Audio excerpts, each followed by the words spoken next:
Hello, good day everyone. Today we are going to talk about the glycogenolysis. So, from the name glycogenolysis is just an enzymatic degradation. So we are saying enzymatic degradation. Don't mean to hear something like enzymatic. This means enzyme is involved. So enzymatic degradation of glycogen. What's a glycogen? Glycogen is more like a polymer of glucose. So you're having a lot of glucose units that have come together through what glycosidic bond.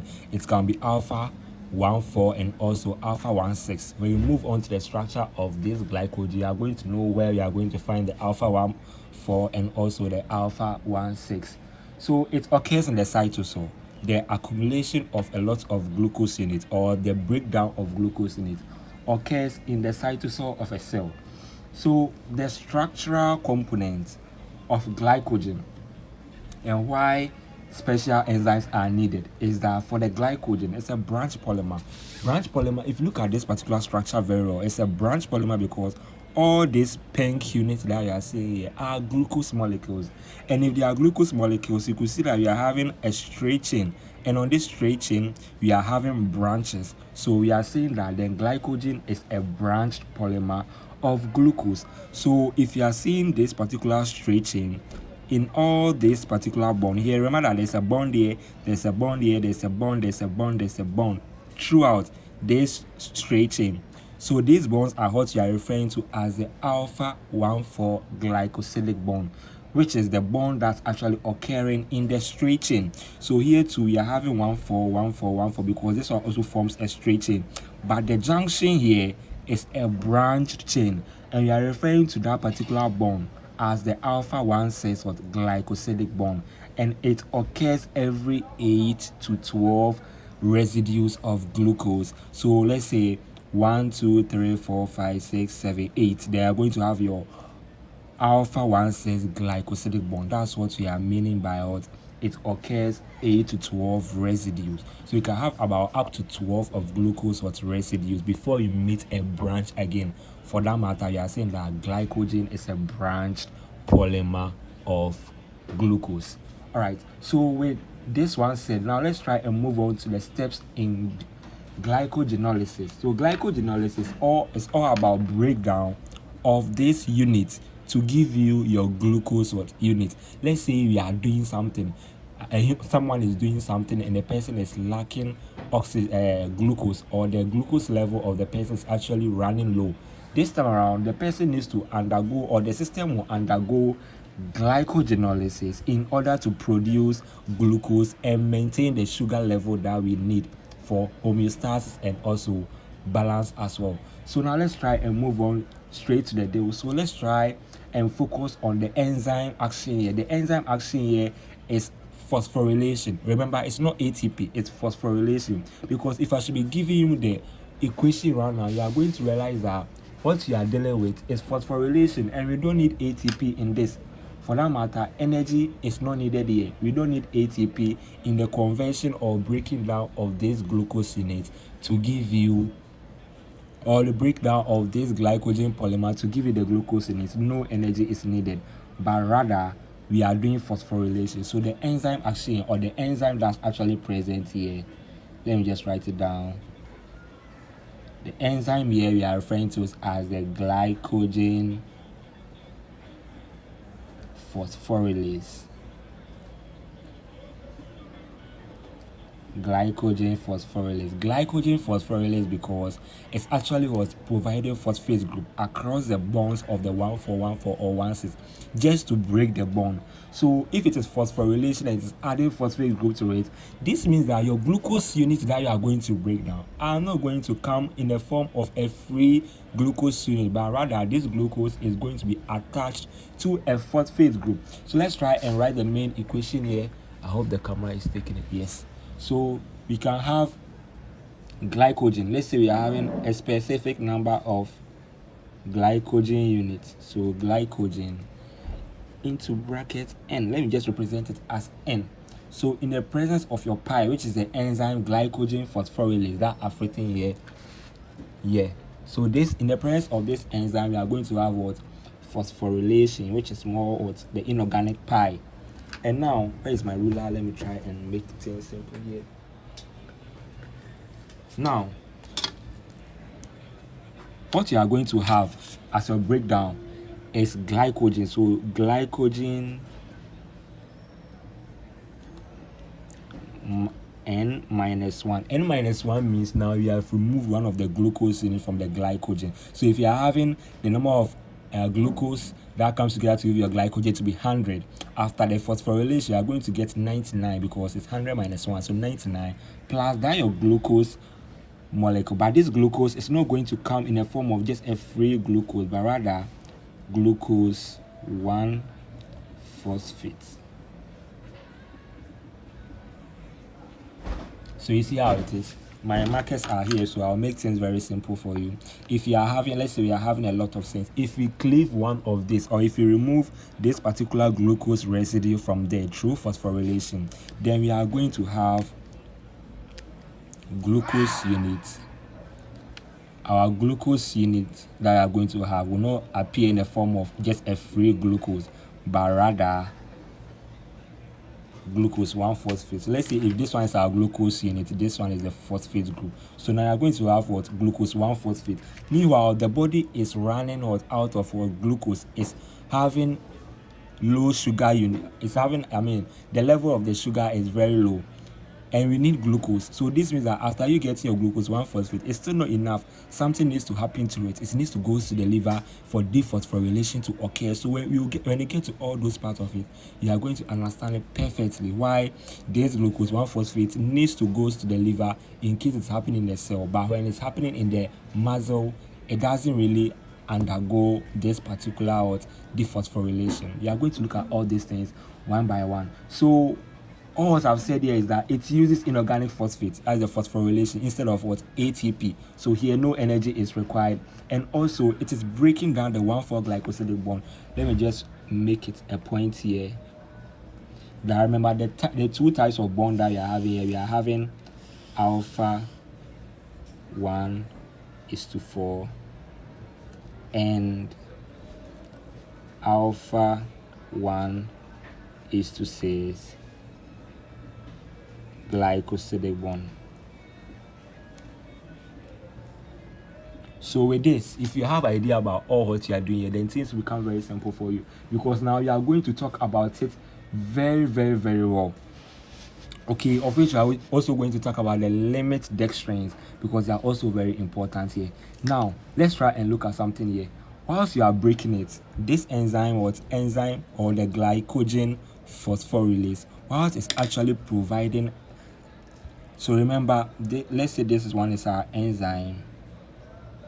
It's having a lot of the phosphates, the inorganic phosphate group. It's having a lot of them. So what it does is that it actually transfers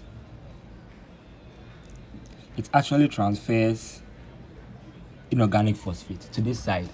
When it transfers this inorganic phosphate to this particular bond, it's actually going to break the bond, the 1,4-glycosidic bond. It's going to break it. And now we are going to have our glucose 1-phosphate.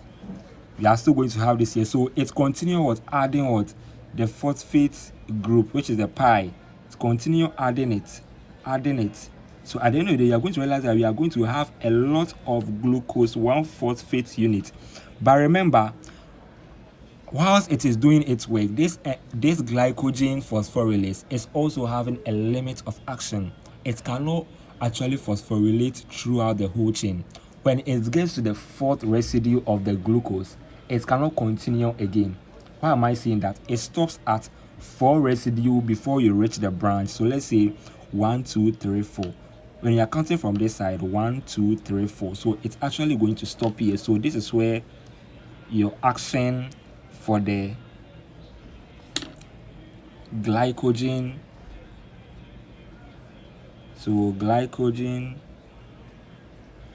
phosphorylase will stop.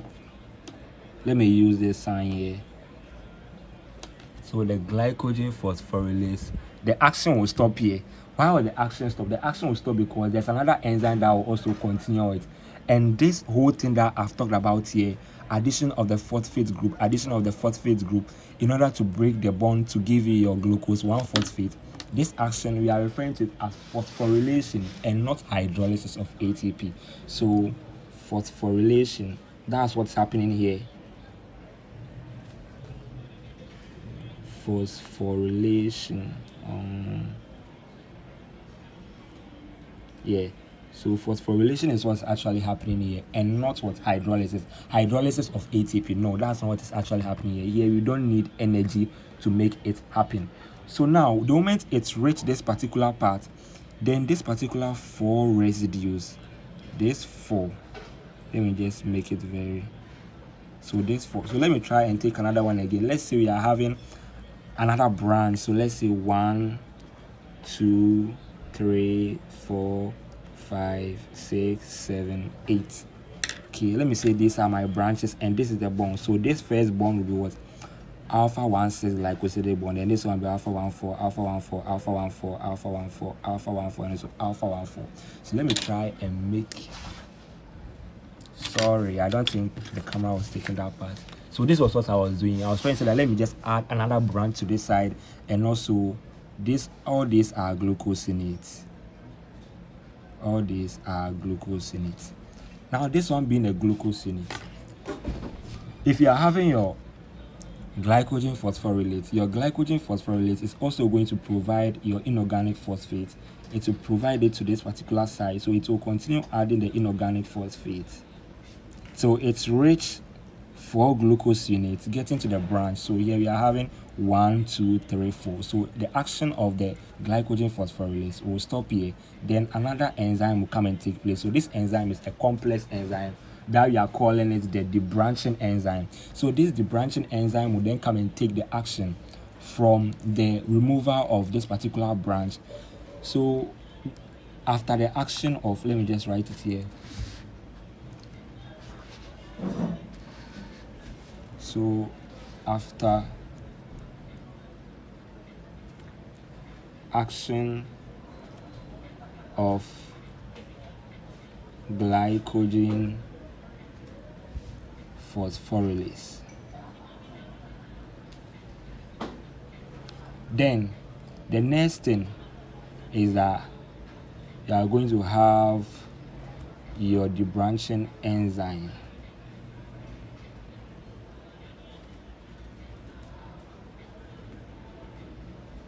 Your debranching enzymes are going to do the rest of the work.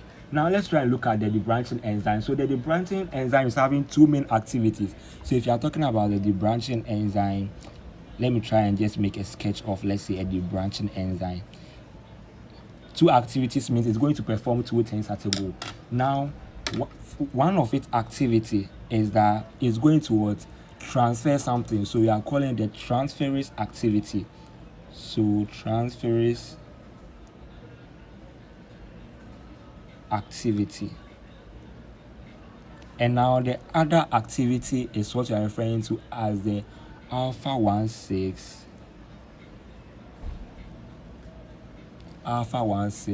glycosidase. Alpha 1,6 glycosidase activity. So this is going to be the next activity after you have transferred something. So now let's try and just take a branch. So I want to zoom this part. I want you to zoom this part. We are zooming this part, or we can also zoom this part so that you see what you are doing very well. Now if I'm zooming it, let's assume that this one is my straight chain. And now I'm having my branch here, 1, 2, 3, 4. Remember, I said that the moment it's reached the 4th glucose residue, it can't continue the phosphorylation again. So another enzyme will come and take place. So these things are also glucose 1,4, glucose 1,4. But this part is what? Glucose 1,6, glucose 1,6, glucose 1,6.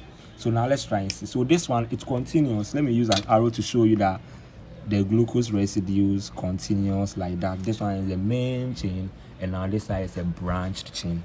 So let me still use my marker so that you understand it perfectly what we are doing here. All right. So with this, now we have reached a point called the limit dextrins. The limit dextrins is actually the 4 glucose molecules, or they are the structures that are left behind during the glycogen breakdown when the glycogen phosphorylase cannot continue. So like I said, you are going to have the glycogen phosphorylase breaking it down, breaking by just adding the phosphate group to give you glucose 1-phosphate. It will continue till it's reach a point where you are having 4 glucose units ahead before you reach the branch. The moment it's reached that side, you can't have the glycogen phosphorylase still working again, so that action will stop, and now the debranched enzyme will rather come and what take the action. So like I said, now let's continue with what you are doing. So you reach a point where now you are going to have your transferase activity. The transferase activity is you are going to transfer 3 blocks. So out of these four glucose units, I hope my camera is taking it clearly. So out of these 4 glucose units, you are going to have 3 of these. So 3 of these glucose units, what the debranch enzyme will do first is to transfer 3 of these glucose residues to another chain.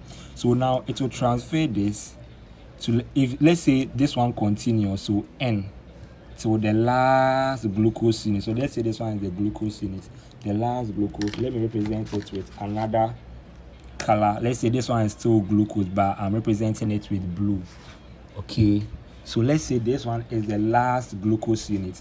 Now what the debranch enzyme is going to do is going to transfer these 3 glucose residues to the last end or to another chain. So remember, it's going to transfer it to this side. Now you are going to left with only 1 glucose unit. That's left with the branch, which is the alpha 1,6. So remember, this bond is alpha 1:6 glycosidic bond. So now after the transferase activity, the next activity that I said earlier is the alpha 1,6 glycosidase. The moment you of glycosidase, you are breaking something, right? So now you are going to break the remaining 1,6 glycosidic bond. What this enzyme will do, it will actually break the 1,6 glycosidic bond. Now after breaking it, let me just try and make you be aware of what I'm saying. After breaking it, this one is not phosphorylation. Remember, just keep it in mind. This one is not phosphorylation. You're not adding any phosphate group in order to break the bond. This enzyme is capable of breaking the 1,6 glycosidic bond. So after breaking the 1,6 glycosidic bond, now this glucose unit that I'm represented by the asterisk will now become a free glucose unit. So this one is a free glucose unit. Are you getting it? So this one becomes the free glucose unit. So with what I've said for 1, that's what happens in the breakdown of what glucose unit from a glycogen. So the same thing can also happen to this side, where you are going to have removal of this. But when you get to 4 glucose units before the branch, then we are going to have the debranching enzyme coming inside. The debranching enzyme will remove 3 glucose residues from its now remaining 1. When it removes it, it actually go and add it to another chain to make it long. Now the remaining last glucose that was on the branch, the branching enzyme will just break the 1,6 glycosidic bond to give you a free glucose. So you could see that at the end of the day, you are going to produce a lot of glucose 1-phosphate. You are going to produce a lot of the glucose 1-phosphate, but few of the free glucose units. That is the glucose that's not having any phosphate group on it. Then now let's look at what it does after our conversion, or after we have undergone the glycogenolysis to have a lot of the, let me see where that is taken. So now after we have undergone the glycogenolysis, and now we are having a lot of the glucose 1-phosphate. Now there's a conversion here, because we actually need to make the sugar level rise again in order to maintain balance. This time around, that's not happening. We are not having free glucose, but we are having glucose 1-phosphate. This means that we need to convert this glucose 1-phosphate to glucose. So the first thing that happens, that's the conversion. Let me write conversion of glucose 1-phosphate to glucose. So conversion of glucose 1-phosphate to free glucose. Now conversion of this. Now this is what we are coming to look at now, because we actually need to let the sugar level rise back again in order to maintain balance. But this time around, we are having glucose 1-phosphate rather. So what do we have to do? Now we have to convert this glucose 1-phosphate to glucosinate. But before that, glucose 1-phosphate is actually not a general or a central metabolite, meaning it is not all that common. But we can convert this glucose 1-phosphate to something that looks more like a central metabolite. So meaning we can convert our glucose. Remember, glucose 6-phosphate is the central metabolite in terms of glucose. So we can convert our glucose 1-phosphate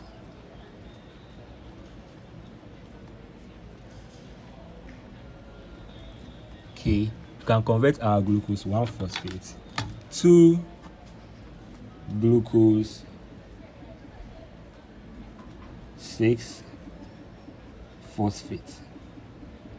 And with this, no one should tell you what the enzyme is. We are just moving a phosphate group from a particular carbon to another carbon of the same molecules. It's more like a mutase, right? So phosphoglucomutase, that is the enzyme. So the enzyme that's actually playing its role here is phosphoglucomutase. So phosphoglucomutase. This is the enzyme that's actually performing its function here. So after you have converted to after this phosphoglucomutase has converted your glucose 1-phosphate to glucose 6-phosphate. Now let's try and look at what happens next. Now, this is where you are going to decide, depending on the cell or depending on the cell type which this one is occurring, we are going to have a free glucose or not. So now let's try and take the two things here. Glucose 6-phosphate can either be found in the muscle cell or the liver cell. So let's say now we are having the glucose 6-phosphate in the liver cell. So let me try and make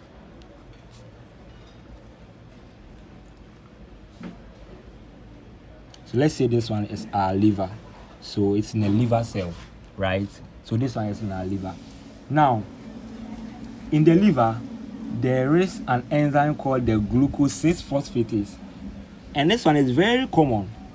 In the liver, we are having an enzyme called the glucose 6-phosphatase. So, glucose 6-phosphatase or phosphatase. What does this enzyme do? We actually need to maintain the glucose level, or we need to maintain the blood glucose level in the system. So what do we need? This glucose 6-phosphatase, the moment you hear of phosphatase, it's like it's removing a phosphate group. So if we are having our glucose 6-phosphate,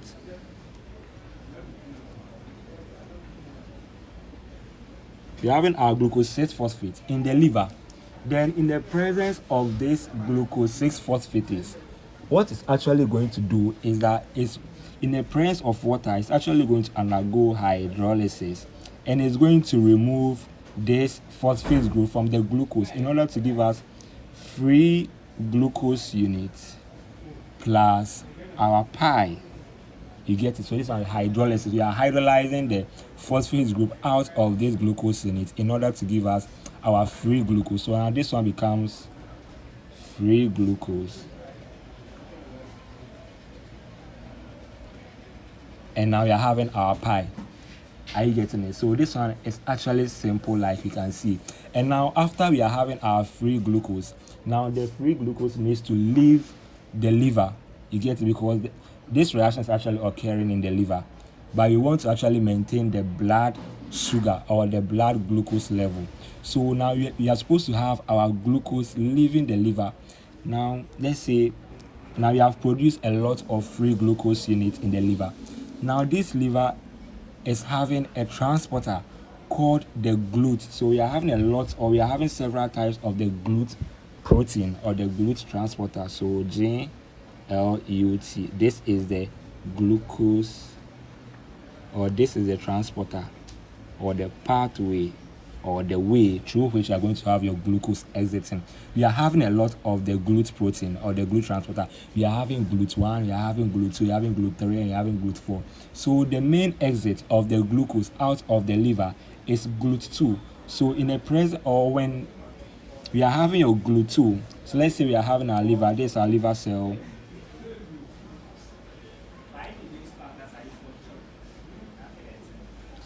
Let's say this one is our liver, this one is just a sketch, right? So this one is our liver. This particular side,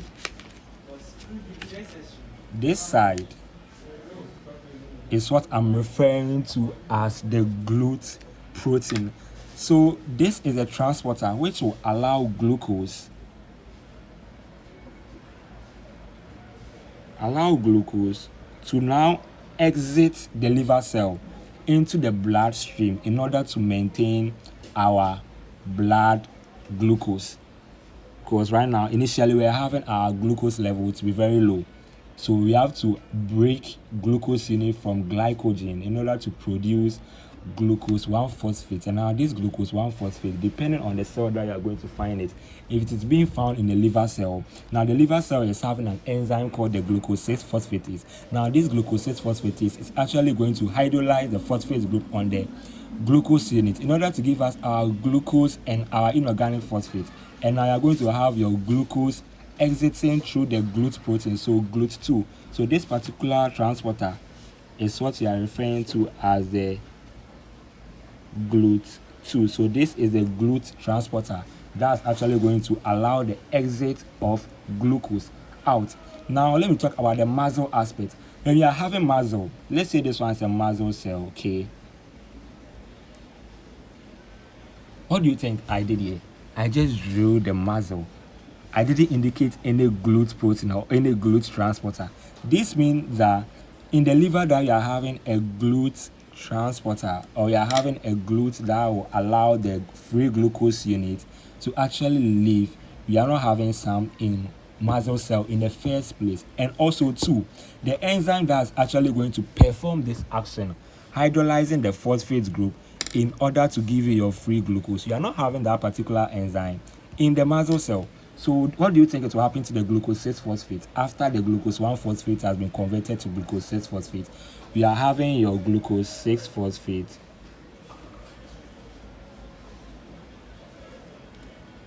Your glucose 6-phosphate will have nothing to do than to go through what? Glycolysis. And remember, when it goes through glycolysis, it produces 2 ATP. I get a net of 2 ATP. So in muscle cell, depending on where you are going to find, or depending on where your glycogenolysis is actually going to occur, it's either you are going to have your glucose 6-phosphate, which is the major or the central metabolite. It's either you are going to have it undergoing glycolysis in the muscle cell, or you are going to have it or you are going to have the enzyme glucose 6-phosphatase hydrolyzing the phosphate group to give you free glucose. That thing actually occurs only in the liver. And which part of the liver is this thing actually occurring? It is occurring in the endoplasmic reticulum of the liver. Don't forget about it. It's very important. In the liver cell, it's not just in the liver cell anywhere, but this enzyme is actually found. So glucose 6-phosphatase. Let me try and I hope my marker is visible enough to make you know what I'm doing. So your glucose 6-phosphatase, the main location of glucose 6-phosphatase in the liver is endoplasmic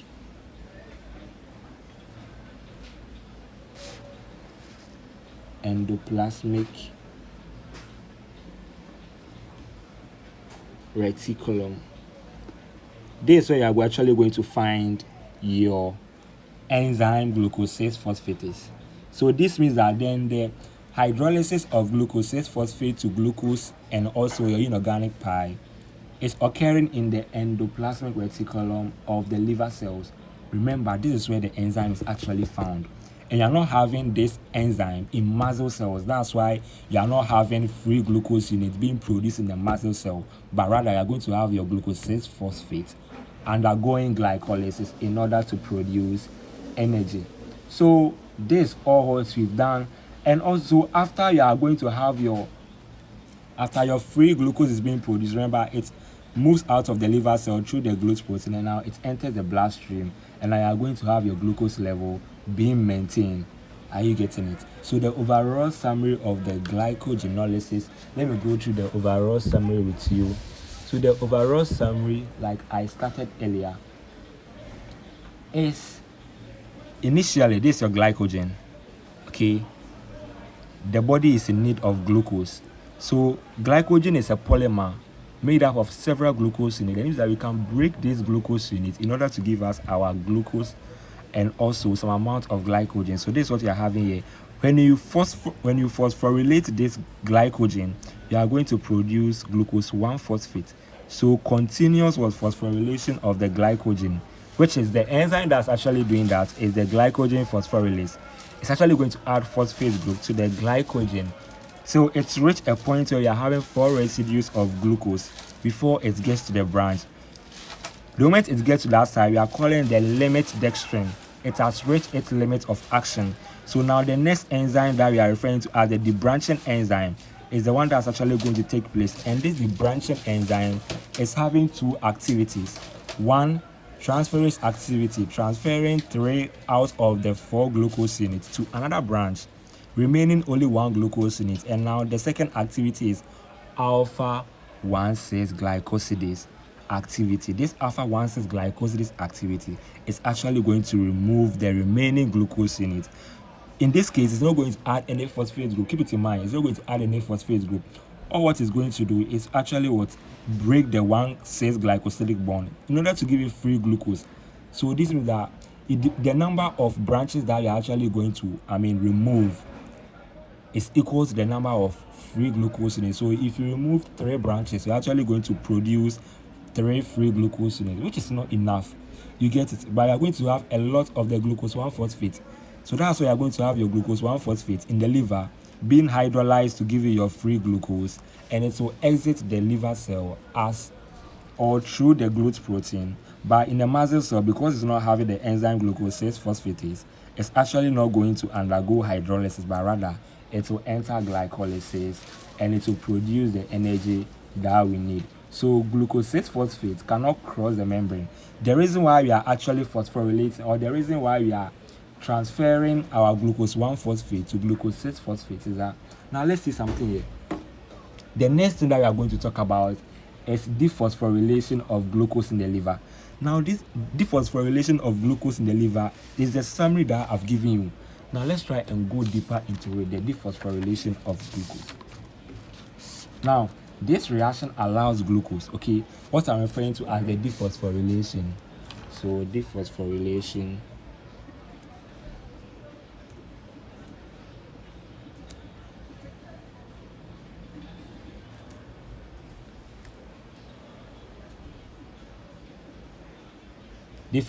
of glucose. And remember, this one occurs in the liver. That's it. It occurs in the liver. Let me try and put liver. So it occurs in the liver, just to make you be aware and not get confused. Why is this necessary? Now, inside the cell, okay, glucose is actually in the form glucose 6-phosphatase. The reason why you are having glucose in the form glucose 6-phosphatase and not just glucose is that, let's say we are having a cell. If this one is our cell, remember, the cell is made up of cell membrane. And what are the cell membranes made up of? The cell membranes are made up of phospholipid bilayer, right? This phospholipid bilayer, their lipids are hydrophobic, okay, and glucose too is more hydrophobic in nature. So if you are not having this glucose having the phosphate group, for instance, if you're having glucose in the cell and this glucose is not having the phosphate group, then this means that the glucose will just exit out of the cell through the cell membrane. It can exit because they are all non-polar and they can exit easily. But the moment you are having your glucose, let's say you are having this glucose, now this glucose has been attached to a phosphate group. Let's say it has been attached to a phosphate group. This phosphate group is a polar molecule. This phosphate group that you are seeing is polar. It's having a lot of charges. And like we are having a lot of charges and we are having something that's not hydrophobic. So if you are having the shield to be hydrophobic, this is that it's not going to allow charged units to be transported. So that's the main reason why you can't have your glucose 6-phosphate exiting the or crossing the cell membrane, because it is charged, but you are going to have your cell membrane being hydrophobic. So the release of the glucose into the blood, you must actually have your glucose 6-phosphate losing its phosphate group. So if you have your glucose 6-phosphate, the glucose 6-phosphate cannot actually leave the cell and enter the bloodstream in order to maintain balance. So for us to achieve balance, and you are having glucose 6-phosphate, then this means that this glucose 6-phosphate cannot actually cross the cell, cannot cross the cell membrane. Even though we are having our GLUT protein, it can actually not cross the cell membrane because of this phosphate group. Then what do we have to do?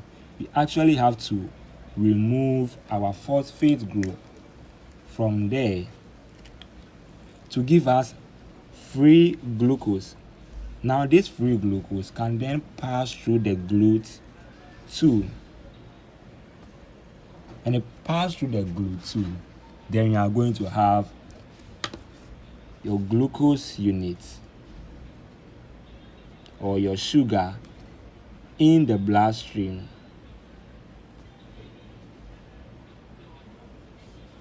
Remember, this was in the liver, but we want this glucose to actually enter the bloodstream. So first, we actually need to remove, that's why I'm saying dephosphorylation. Dephosphorylate, we are removing the phosphate group to give us free glucose in it. Now this free glucose in it will now have the opportunity to leave the liver cell into the bloodstream through the GLUT2 protein. So the reaction is all what I've shown you. It's just about hydrolysis, and there are more that you are supposed to do. Right now we've talked about the dephosphorylation in the ER. Remember, everything occurs in the endoplasmic reticulum. So glucose 6-phosphatase is just the main function of the glucose 6-phosphatase is to remove what? Phosphate group. The moment you hear of something like phosphatase, it's removing a phosphate group. So glucose 6-phosphatase is removing what? The phosphate group from the seed carbon of the glucose in order to give you a free glucose unit and what? Inorganic phosphate, which is the pi that you are talking about. And now you are going to have the free glucose now transported into the bloodstream. You get it? And the pi, so someone will ask, where does the pi live? Or how does the pi actually live? This particular one, where does it live? We are also having another transporter, which is the T3. You get it? So if this one is T2, this one is T3. So you're having T2 and you're having T3. So now you are going to have your phosphate group. Now your phosphate group will then exit the liver cell through the transporter 3 or the T3. So glucose actually exits hepatocytes through the GLUT2 protein or the GLUT2 transporter, and also you are going to have your inorganic phosphate exiting the hepatocyte. If I'm saying hepatocyte, it's just a liver cell. You get it? It's a liver cell. So the hepatocyte is the same as the liver cell, and you are going to have your inorganic phosphate exiting the hepatocyte through the T3 transporter. So that's very simple, and I hope you all understand this one very, very well. So our next thing that we are actually going to do is that we are going to focus on now we've talked about the limit dextrin, and the limit dextrin is actually very simple to understand. We are saying that it's just a structure that is left behind during breakdown when your glycogen phosphorylase cannot continue again. The place you are going to have your glycogen phosphorylase stopping, those 4 residues of the glucose. Those 4 residues of the glucose is what you are referring to as a limit dextrin. And you should know all these things because we've talked about it. Now, our next thing that we are actually going to do is that we are going to focus on glycogenesis. So glycogenesis is the opposite of glycogenolysis. You get it? So let me try and make something here for it to be simple. So glycogenolysis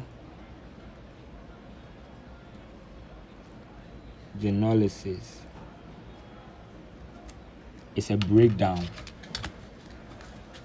Remember, lysis, so breakdown. But glycogenesis. Genesis was synthesis, so what's a build up.